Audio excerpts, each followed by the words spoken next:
जय उत्तराखंड। दोस्तों, अब आपके लिए उत्तराखंड आंदोलन के इतिहास पर एक सीरीज शुरू की है। यह सीरीज मेरी पुस्तक उत्तराखंड आंदोलन स्मृतियों के हिमालय पर आधारित है। 2017 में लिखी यह पुस्तक 90 के दशक से राज्य गठन तक के समाचार पत्रों में प्रकाशित समाचार, संपादकीय, कार्टून से लेकर आंदोलनकारियों, पत्रकारों आदि से बातचीत पर आधारित है। यह संयोग है कि उस दौरान मैं पत्रकारिता में प्रवेश कर चुका था। देहरादून के डीवीएस कॉलेज से मैथमेटिक्स में एमएससी करने के बाद नियति मुझे पत्रकारिता में ले आई थी। वो एक उत्तराखंडी होने के नाते इस आंदोलन में दिल्ली में भी मैंने भी थोड़ा सा भागीदारी की और पत्रकार होने के नाते जनसत्ता के लिए रिपोर्टिंग भी की।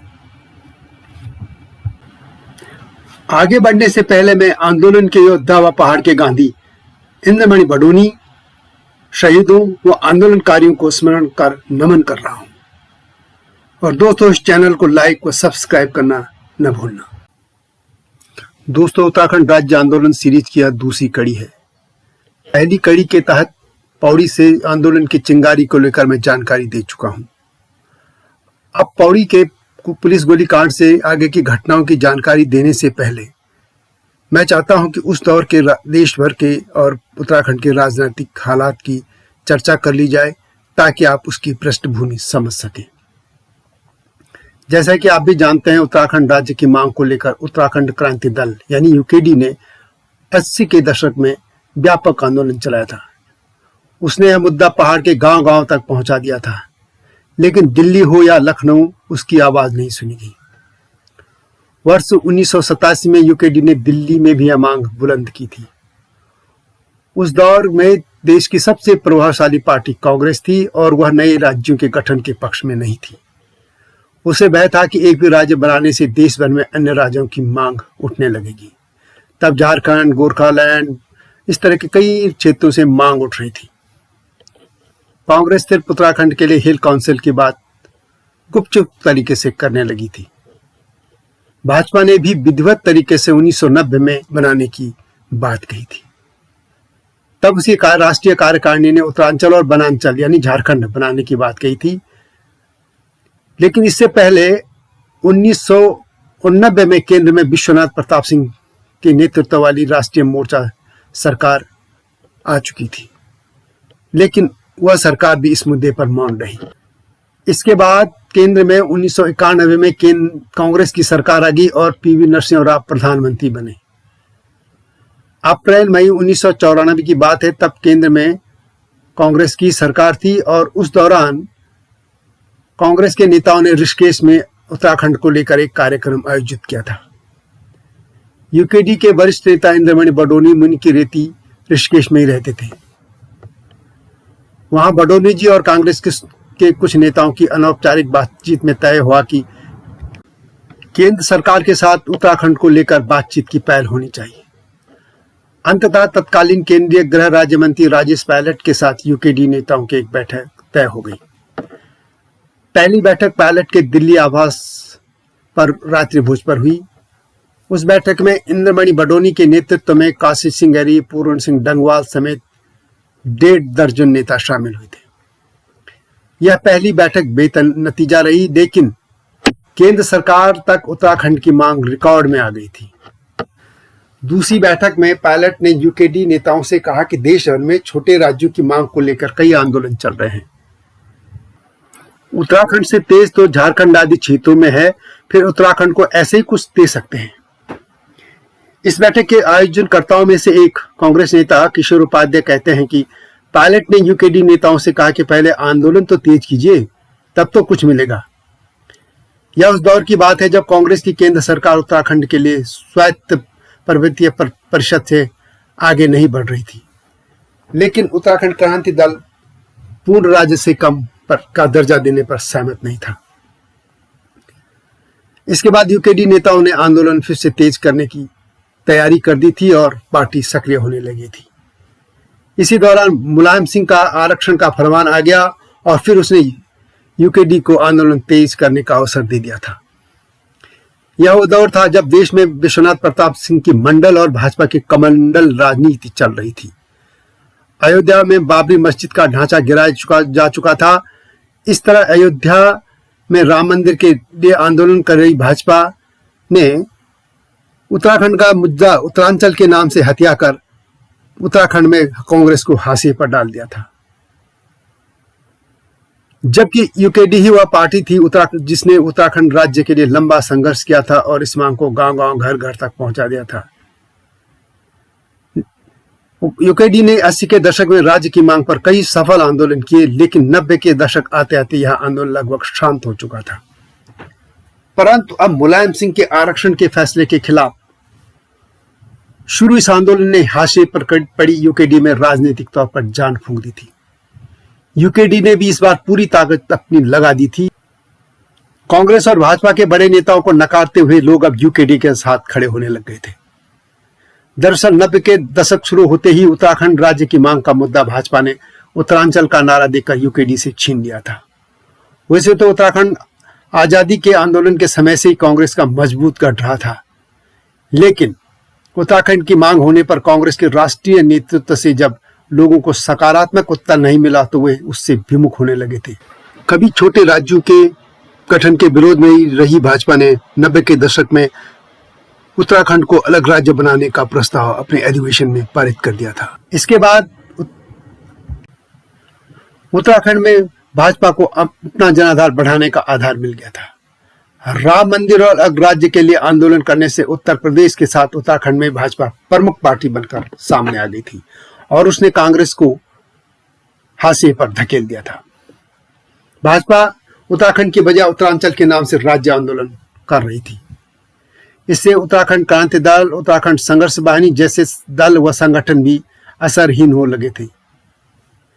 उत्तराखंड संघर्ष वाहिनी अलग राज्य की प्रबल समर्थक थी और उसने पहाड़ों में शराब के खिलाफ नशा नहीं रोजगार दो आंदोलन चलाया था। बाद में मुलायम सिंह ने भी पहाड़ में जनाधार बढ़ाने का प्रयास शुरू किया। मुलायम ने उत्तराखंड राज्य का स्वरूप तय करने के लिए सरकारी स्तर पर रमाशंकर कौशिक कमेटी और पार्टी स्तर पर विनोद बटवाल कमेटी गठित कर दी थी। जून 1994 में ही मुलायम सिंह सरकार ने रमाशंकर कौशिक कमेटी की सिफारिशों को मंजूरी दे दी थी। इस समिति ने उत्तर प्रदेश के गढ़वाल और कुमाऊं मंडलों को मिलाकर अलग उत्तराखंड राज्य बनाने का सुझाव दिया था। तब उत्तराखंड में 8 ही जिले थे। उत्तराखंड के लोग भी पूरे हरिद्वार जिले के बजाय सिर्फ कुंभ क्षेत्र हरिद्वार को ही प्रस्तावित उत्तराखंड प्रदेश में शामिल करने की मांग करते थे। मुलायम सरकार के समय प्रदेश के तत्कालीन मुख्य सचिव TSR सुब्रमण्यम ने 1994 में कह दिया था कि राज्य विधानसभा के आगामी सत्र में उत्तराखंड की स्थापना के बारे में प्रस्ताव लाया जाएगा। इस रिपोर्ट में उत्तराखंड क्षेत्र के संभावित संभागों की संख्या 2 से बढ़ाकर 3 और जिलों की संख्या 8 से बढ़ाकर 14 करने का भी सुझाव दिया गया था। कौशिक कमेटी ने कहा था कि प्रस्तावित उत्तराखंड राज्य की सीमाएं उत्तरकाशी, देहरादून, टेहरी, चमोली, पौड़ी, पिथौरागढ़, अल्मोड़ा और नैनीताल तक ही सीमित रखी जाए। प्रशासनिक इकाइयों, मंडल, जनपद, तहसील व विकास खंड का आकार जरूरत से ज्यादा बड़ा होने के कारण इसे छोटा करने की जरूरत है।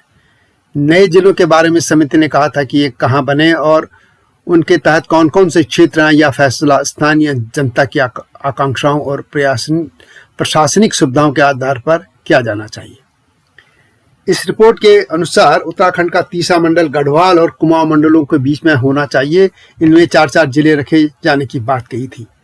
इस तरह गढ़वाल, कुमाऊं में 5-5 जिले और नए तीसरे मंडल में 4 जिले रखने का प्रस्ताव था। प्रस्तावित राज्य की राजधानी पर्वत क्षेत्र में किसी केंद्रीय स्थल पर बनाने की सिफारिश की गई थी।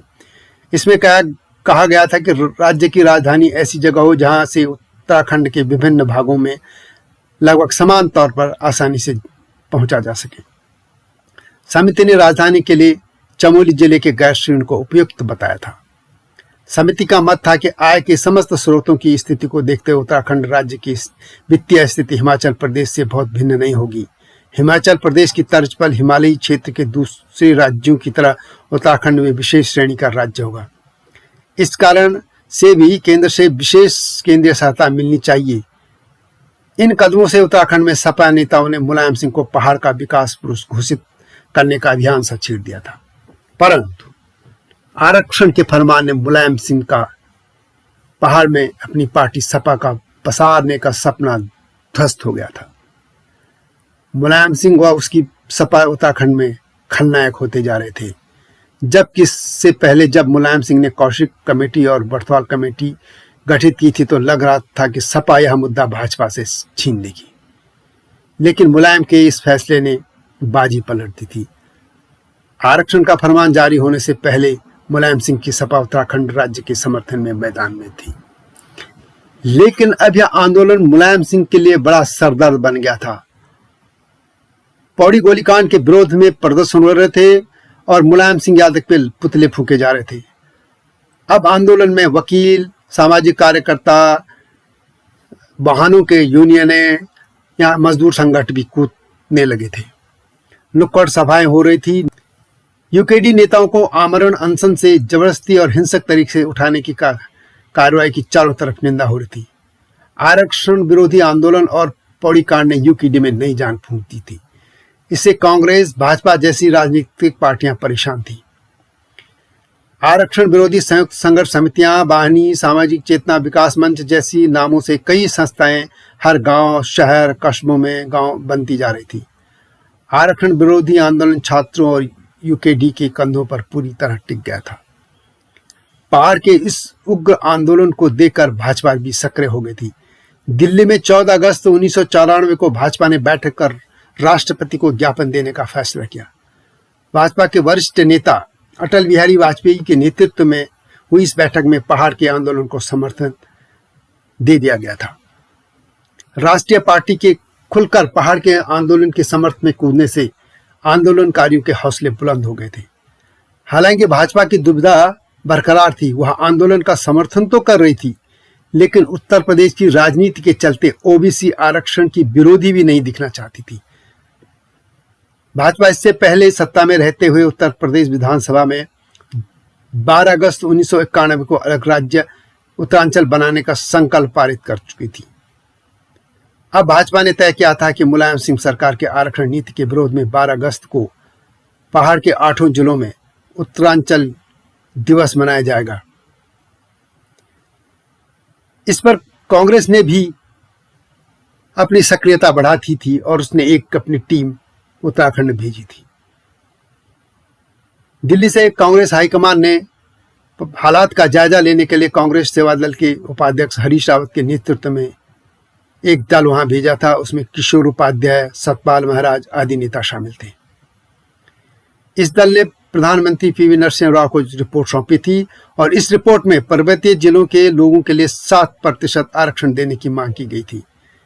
यह दल पूरे उत्तराखंड को 27% के दायरे में लाने का भी पक्षधर था। यानी ये दल चाहता था कि उत्तराखंड के लोगों को इस 27% आरक्षण के दायरे में रख लिया जाए।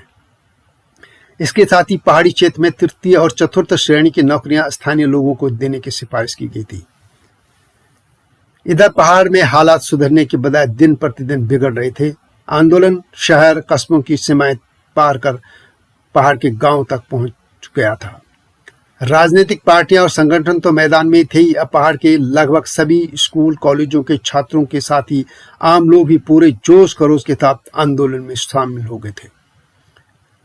स्कूल कॉलेजों में तालाबंदी और कक्षाओं का वायकआउट होने लगा था। भूख हड़ताल, धरना प्रदर्शन, बंद और चक्का जाम जैसे कार्यक्रमों का सिलसिला थमने का नाम नहीं ले रहा था। कई जगह तो प्रभात फेरियां भी निकलने लगी थी। महिलाएं, बच्चे, युवा, बुजुर्ग सभी तो आंदोलन में कूद गए थे। कांग्रेस, भाजपा और वाम दल राजनीतिक मजबूरियों के चलते पहाड़ में आरक्षण लागू करने के फैसले का विरोध नहीं कर पा रहे थे। वे मैदानी क्षेत्रों में पिछड़ी जातियों के वोट खोने से डरे थे। उत्तराखंड से तब विधानसभा की 19 और लोकसभा की 4 सीटें थी। इसमें हरिद्वार क्षेत्र शामिल नहीं है। इन सीटों के लिए ये दल पहाड़ में आरक्षण लागू करने का विरोध करने का जोखिम नहीं लेना चाहते थे। राम लहर और उत्तरांचल राज्य का नारा देकर 1991 और 1993 के चुनाव में पहाड़ से सबसे ज्यादा विधानसभा सीट जीतने वाली भाजपा अब आरक्षण का खुलकर विरोध भी करने की हालत में नहीं थी। भाजपा को पहाड़ में राजनीतिक तौर पर नुकसान होने का भय सताने लगा था, जबकि उत्तराखंड क्रांति दल खुलकर आरक्षण का विरोध कर रहा था। आरक्षण विरोध में यूकेडी के तेवर उग्र होते जा रहे थे और वो जितना उग्र हो जा रहा था, पहाड़ में उसका खोया जनाधार उसके निकट आ रहा था और वह भी यही आशा पाल रहा था। तो दोस्तों, यह थी उत्तराखंड आंदोलन के दौरान की देश की राजनीति। इसके बाद आगे आगे धीरे धीरे सभी कड़ियां आपको पहुंचाई जाएंगी। यह दूसरी कड़ी कैसे लगी अवश्य कमेंट करें। चैनल को लाइक और सब्सक्राइब करना न भूलें। जय उत्तराखंड, जय हिमालय, जय भारत।